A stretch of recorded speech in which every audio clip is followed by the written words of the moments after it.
All right. Well, that's all I got for the market skyline. Thank you, Tyler, for giving me your technical read on all things market related here today. I do want to turn our attention into another edition of Jedi Options here today. And Tyler, you and I were talking earlier today about what we wanted to talk about in Jedi Options, as you and I routinely do in picking a topic for Jedi Options. But one of the things that we wanted to discuss here with our community is a question on covered calls. And we talk a lot about covered calls at Tackle Trading. It's one of the hallmarks of what we like to do from a long-term investor perspective. It's one of the best ways to create cash flow in the market. It's also a fantastic way to offset risk when you want to lock down those risk graphs.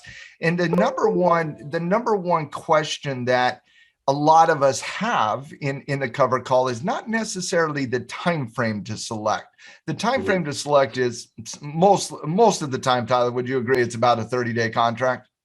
Yeah, there's not too much debate on that or subjectivity. Yeah. On the cover call, most of the time we really like that 30-day contract, somewhere around 30 days, might be 28, might be 32, but somewhere around that 30-day contract is what we'd like to initiate from a covered call. Now, whenever you deal with the options market, there's always that two-part question, right? Time and price. How much time to buy or sell, how much and what price to control the instrument at. Well, in terms of the timing question on a covered call, it's really that 30 days. But the price is a debate, Tyler. And the price is a debate because of how aggressive you want to be with the covered call. And we answer that debate based on a variety of factors. One, how much concern we have in the market. What is the technical condition of the market? Is the market at resistance or support? But the question revolves around specifically the delta we are selling. And so what Tyler's going to do in Jedi Options today is he's going to talk about the price we want to sell in a covered call. Do we want to be aggressive? What types of deltas? Do we want to be a little bit more conservative? What types of deltas? And I love this conversation. So with that intro out of the way, Tyler Craig, take it away. Thanks, Matt. Yeah, I want to start with a picture. We're going to draw a little picture here, Matt. When you sell a covered call, you really have two competing desires. One is I want protection. That's why I'm selling a covered call. I'm getting paid some money. The money I get paid serves to offset losses in the stock, right? The more money you bring in, the more protection you have. So you say, well, man, why not sell like a really expensive call option? Why don't you sell an in the money call and get a lot of premium, get a lot of protection? You certainly could, and that would maximize the protection provided by the short call. But there's this other competing desire, which is I want to make profit. I want to have upside in the stock. And when you tinker with one, it automatically influences the other. So I view this as a teeter-totter. Okay. So you got a teeter-totter here. And when one side goes up, the other side goes down. Right. And on one side, you've got protection. Okay. You can sell calls and you can get more protection, right? You're raising that side of the teeter-totter, but you're giving something up.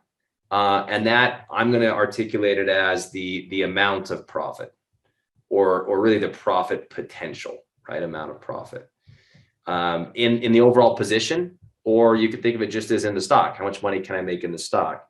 And as you up the protection, you lower the amount of money you can actually make in the trade, right? And so if you're playing defense, right? If you're playing, let's go white. If I'm playing defense, then this is really what I'm trying to do. Like I care more about protection in that situation than I do how much money I can make, right? Or maybe I don't, right? If I want to be aggressive, which to continue the term here, we'll say if I want to play offense, it's going to go the other way. Right. I want that teeter-totter. I want that teeter-totter more like this, where I care more about how much money I can make in the stock because I'm aggressive, right? I care more about the profit, amount of profit, than I do the amount of protection, right? So I want to increase how much money I can make. And yes, I'm willing to lower the amount of protection provided by the call, right? And so in our minds, you can just kind of weigh this out. month to month, this is the beautiful thing about a covered call, is you choose, you get to manipulate, you get to decide what's more important to you in each month. And sometimes when the market's bearish, like right now, you probably care more about getting protection than you do about maximizing the upside, because you may not even think there is that much upside, right? And so what you need to just understand is when you're going to play defense, okay, you sell a higher delta.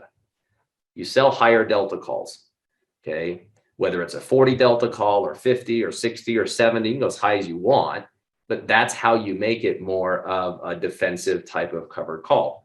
If you're more interested in maximizing how much money you can make in the overall trade, you care less about protection, you're going to sell lower delta calls, right?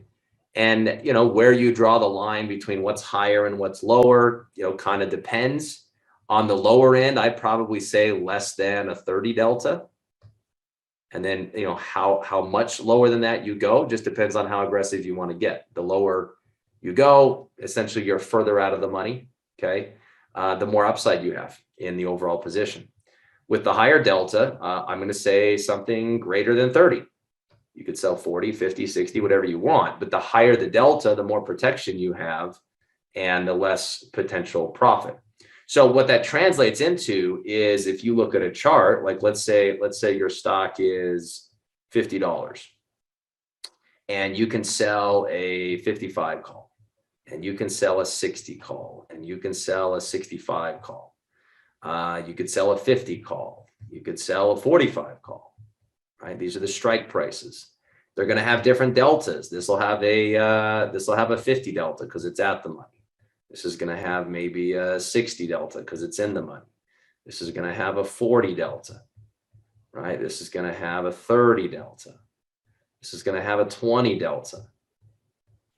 And so if you're playing defense and you say, man, this market sucks, my stock's in a downtrend, I care far more about protection than I do about profit, sell a higher delta, right? So I'm going to sell one of these guys, right? This is me, you know, playing defense.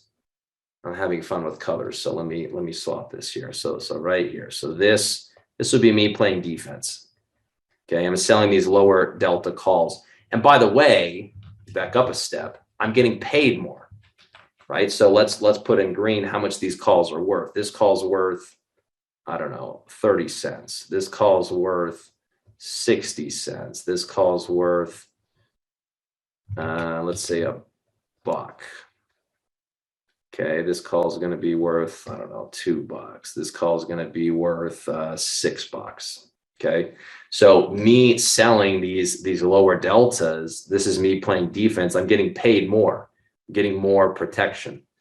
Okay, but I'm obligating myself to sell the $50 stock at 50. I can't even make any money in the stock that month. I'm obligating myself to sell the $50 stock at 45. Again, I can't make money in the stock. At least selling the 55, I can make some money in the stock, right?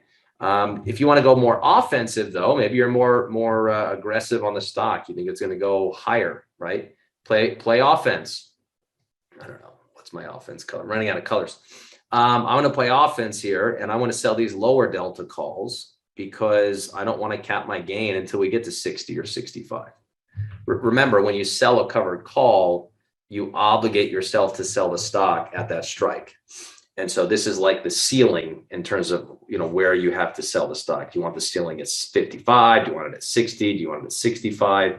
Now that kind of determines how much money you can make before you got to unload the stock. So I'm going to look at an actual example here to round this out. But conceptually, these are the competing forces that you have to weigh and balance month to month as a covered call trader. Some people will say, this is too much. I don't want to go into, you know, weighing the pros and the cons every month. Let me just pick one rule. I'm just going to sell a 40 delta every time to make my life easy. Fair enough. That's your rule. You're selling 40 delta calls. But some people like to express an opinion. Some people have a bias each month and they're like, no, I'm going to try to be clever. And when I'm more bullish, I'm selling lower delta calls. And when I'm more bearish, I'm selling higher delta calls because I think over time, that's going to improve my performance. And I like to be able to twist the dial and pull the lever and influence the trade to have either more risk or less risk.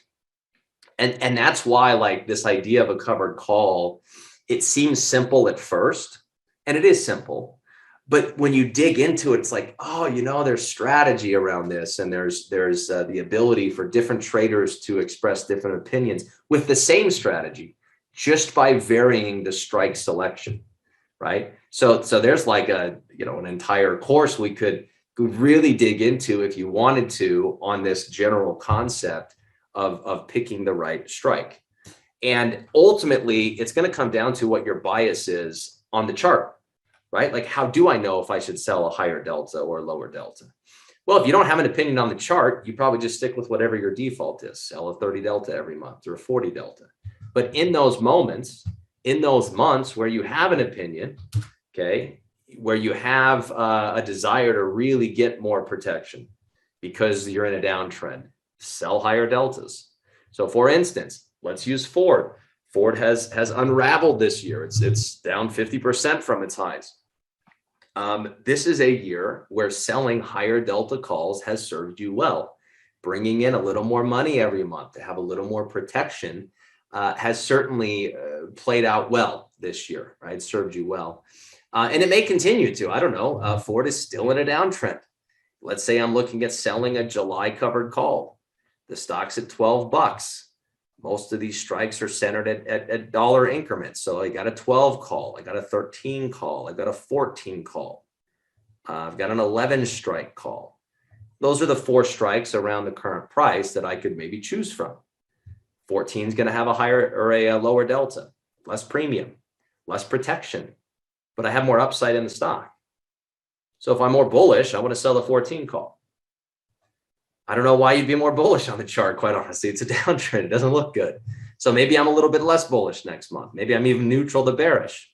I want to sell a lower delta to get more premium. And that's what I'm thinking through as I come look at the option chain. I look at the July options. Here's the delta, right? I could sell a 20 delta, get 19 cents, a little bit of protection, okay? And I can make money on the stock up to 14. But you know what? I mean, I don't think 14 is the way I want to go right now, because the stock doesn't look that great. I'm not aggressive enough to go up to the 14. I'm thinking more like the 13. Sell the 13 call, 36 delta, get 43 cents, twice as much protection as the 14. The catch, the trade-off is I got to sell a stock at 13 now. I could sell the 12 strike, getting 90 cents of protection.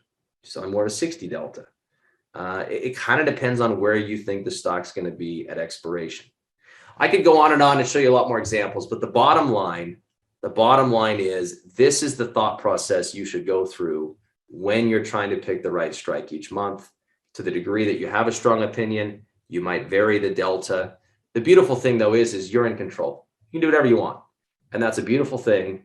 That's how we use options to enhance stock ownership, to manipulate the risk reward profile, to basically have more control over our outcomes, right?